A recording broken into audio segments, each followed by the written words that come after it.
Herkese merhaba arkadaşlar, kanalımıza hoş geldiniz. Uzak Şehrin Naresi Sahra Şaş'tan yeni paylaşım takipçiler heyecanlandırdı. Kanal D'nin reytingler rekoru kıran dizisi Uzak Şehir'in ikinci sezonundan yeniden ekranlarda fırtına gibi dönüyor.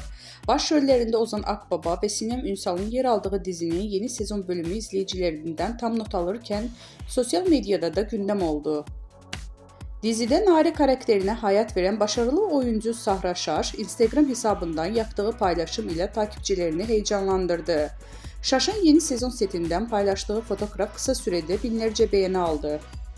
Ayna yapım imzası taşıyan Uzak Şehir, yeni sezonun yeni bölümleriyle rekor kırmaya devam ediyor. Dizi hem reytinglerde zirveye yerleşti hem de sosyal medyada en çok konuşulan yapımlar arasına girdi.